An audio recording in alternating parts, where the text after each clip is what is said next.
All right, ready to dive in? Today we're looking at Unlocked, The Power of You by Gezim Gashi. Oh, this one's been getting some buzz. Yeah, and not just the usual self-help stuff. What hooked me is Gashi's story escaping genocide in Kosovo, building a life in Sweden, then founding a high school here in the US. Like, he's lived this stuff. Exactly. It's not just theory. When someone's walked the walk like that. Makes you pay attention. So we'll get into his 10 keys to success, see if they hold up, and what our listeners can actually do with them. Should be interesting. Lots of self-help promises the moon. Right. Got to be practical. So starting with the title Unlocked, what's Gachi getting at with unlocking your potential? Well, he's saying everyone's got this amazing something inside, but it's locked up, right? Yeah. Like a treasure chest, you need a key. Okay, so the book's giving us the keys. Exactly. The tools to unlock what you're really capable of.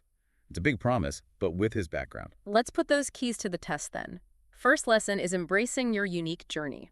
Seems common in self-help, but what's Gashi's spin? He goes beyond just accepting your past. He says those experiences, good and bad, they fuel your growth. Like every struggle makes you who you are. Yeah. Each challenge you face, it shapes you. Gachi, for example, he uses the resilience he got from surviving the Kosovo genocide to power his later success. So tough times become building blocks, not roadblocks. Exactly. Not ignoring the pain, but seeing how it's equipped you for what's next. Powerful way to reframe things. Okay, his second key is cultivating resilience. We touched on that, but how do people actually build it? Gachi gives strategies. One I liked is reframing setbacks. Instead of failure, it's a chance to learn, adjust. Like Edison and the light bulb. All those tries weren't failures. They were Steps towards success, yeah. He also talks about building a support system. You don't have to go it alone. people who believe in you, offer advice. Huge when you're facing tough times. It's like having a safety net, but also cheerleaders. Makes sense. Okay, key 3, setting clear goals. Every self-help book says that. What's different here? Gashi stresses aligning your goals with your values. Not just wanting something, but why you want it. So if it doesn't match your core values... You won't stay motivated. It's like a compass. Got to be pointing the right way. Makes sense. But goals can be overwhelming. How does he deal with that? He breaks it down. Smaller steps. Like planning a trip. You don't just teleport. You map it out. Manageable chunks, less intimidating. Okay, key 4, taking responsibility for your life. Tricky one. How does Gashi handle it? Direct, but empowering, not blaming. You have the power to choose how you react, even in tough spots. You're the driver, not just the passenger. Exactly. That shift is freeing. Instead of victim, you can influence outcomes. Ties into his story, right?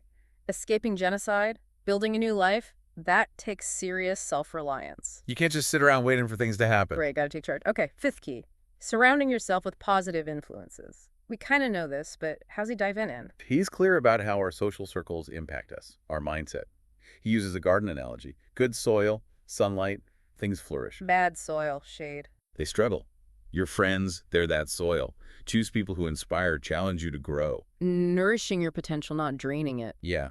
Doesn't mean ditching friends in tough times, but being aware of who lifts you up consistently. Good point. Now, key 6, practicing self-reflection. Can be daunting. What are Gashi's tips to make it a habit? Set aside time, even just a few minutes daily. Journaling, meditation, quiet thinking. To, like, examine your thoughts. Or by getting clarity on them, your feelings, actions, not dwelling on the negative. Taking your mental temperature, see what needs adjusting. Right. Building self-awareness, crucial for making choices that actually match your goals. Gotcha. Key 7, Yeah. embracing change. Inevitable, but we resist it. How does Gashi make us see it positively? He reframes it as a growth opportunity. Like that saying, the only constant is change. So curiosity instead of fear. Yeah. See the potential in the unknown. Clinging to the familiar can hold us back. Makes sense. Key 8, investing in continuous learning. Fits our listeners always wanting to learn more. What's Gashi's take? Huge advocate for lifelong learning. Essential to adapt in a world that's always changing. So not just school, but being open to learning from anything. Books, courses, conversations, anything that keeps that mental muscle working. Gotta stay sharp. Key 9, prioritizing mental and emotional well-being. Often neglected. How does Gashi approach it? He says it's foundational to everything. Like a house, bad foundation, the whole thing's at risk. So, self-care, setting boundaries. And seeking help when needed. It's not about pushing till you break. It's about showing up your best. Makes sense. Last key, number 10, acting with purpose and intention. How does he define living with purpose? Aligning your actions with your values and goals. Being mindful of your choices, making sure they're moving you forward. Like sailing a boat. Got to have a destination. Exactly. Otherwise, you're just drifting. It's about living intentionally, not just reacting. Those 10 keys cover a lot, but there are tons of self-help books out there. What makes Unlocked different? It's the mix of Gashi's incredible story and D, his ability to make complex stuff clear, actionable, He's not just talking the talk, lived it. Yeah. Yeah. And he breaks it down so you can use it. His journey, IS, remarkable. Genocide, new country, founding a school. Not your typical author. And that school's a testament to his beliefs. Exactly. So let's dig into that story. What makes it such a powerful part of the book? Yeah, reading about resilience is one thing, but seeing it in someone's life, that's different. Gashi's story, it's like proof that we can get through anything. Powerful stuff. For those who haven't read it, can you give the quick version of his journey? Well, it starts in Kosovo, facing the genocide. Yeah. Imagine being forced to flee your home, leaving everything. Must have been terrifying. Absolutely. Ends up finding refuge in Sweden, has to rebuild his life from nothing. But even after succeeding there, He felt drawn to the U.S.? yeah, the land of opportunity and all that. And here, that's where he founds a high school. Talk about commitment. I've heard about it. Amazing place. He poured everything into it, creating a school that helps students from all kinds of backgrounds achieve their dreams. Shows what he believes in, right?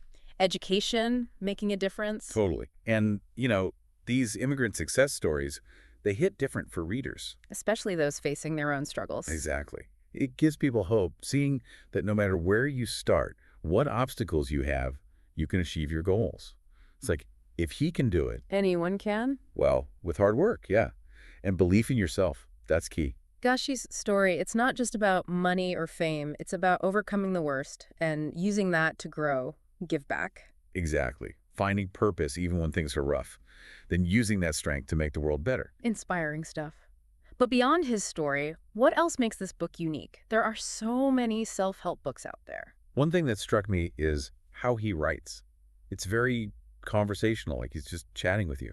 And he's honest about his struggles, not just the successes. Yeah, it feels real, not preachy, like he's saying, I've messed up too, here's what helped me. Exactly. And he mixes in stories, exercises, observations, makes it relatable, and useful. He doesn't just tell you what to do, he shows you how. Any quote or part that really stuck with you, something that captures his style? Oh, there's one.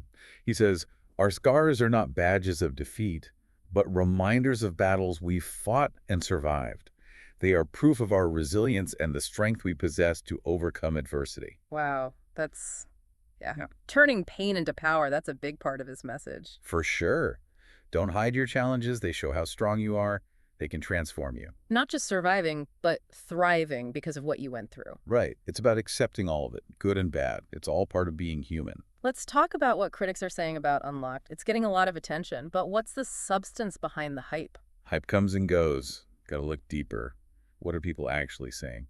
Forbes praised its practical approach to unlocking potential, while NBC highlighted Gashi's focus on controlling your narrative. Interesting. So it's both inspiring and useful, not just fluffy feel-good stuff. Seems like it. And lots of reviewers mention his story as a strength, makes it more authentic. That makes sense. How many self-help gurus have actually lived through something like that? It adds weight to his words.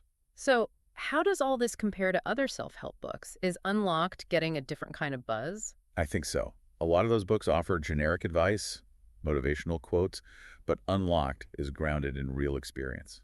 And his perspective as an immigrant who's overcome so much. It's not just theory, it's his life. Exactly. That makes it powerful. It reminds us we all have that potential no matter our background, our struggles. Okay, let's shift gears a bit. One of the most interesting parts of the book is this idea of owning your narrative. What does Gashi mean by that, and why is it so important? Oh, it's huge. It's realizing you have the power to shape your own story, even when things are tough. It's how you choose to see your experiences, how you let them define you. So we control the stories we tell ourselves and the world about who we are. Exactly. We're not just leaves blowing the wind. We have a say in how our lives unfold. Especially nowadays with all the messages bombarding us, remembering we have that power is crucial. It's like taking back control. And that's why Gashi's message is so important. He's saying, you write your story, your success, your resilience. If we had to sum it up for our listeners, what's the key takeaway about owning your narrative? It's this. You get to choose how you see your experiences, how they shape you. Your past doesn't define you. Your choices today do it. Powerful stuff. Taking responsibility, writing a story that empowers you, leads to a better life. Exactly. And it's not about pretending the bad stuff didn't happen. It's about saying, okay, that happened, but it doesn't control me. Let's look back at Gashi's 10 keys. Which ones really stand out when we talk about owning your narrative? Good idea. It's all connected, right? For me, embracing your unique journey is where it starts. Seeing value in your story, even the hard parts. Those experiences make you who you are. You don't hide them, you own them. Then cultivating resilience builds on that. Facing challenges, bouncing back stronger. Setbacks don't define you. They're chances to grow. Resilience is like a muscle. You got to train it. And And it helps you write a better story. setting clear goals gives you direction, purpose. You're not just drifting, you're creating a path that matches your values. Goals give you something to aim for.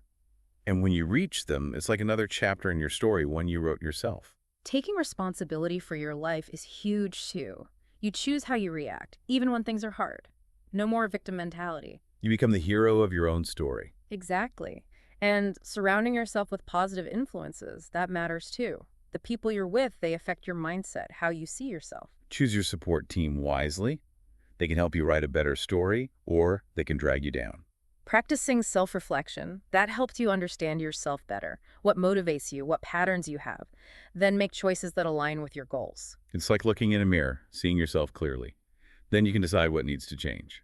Embracing change is tough, but it's key to growth. Change can be scary, but it also leads to new things, new you. Each change is a chance to rewrite your story, add a new chapter. Investing in continuous learning, that's about growing, expanding what you know. Never stop learning, never stop growing. The more you learn, the more tools you have to write your story with. Prioritizing mental and emotional well-being, that's self-care. You can't write a good story if you're burnt out, stressed all the time. Taking care of yourself lets you show up as your best self, and that makes for a better story.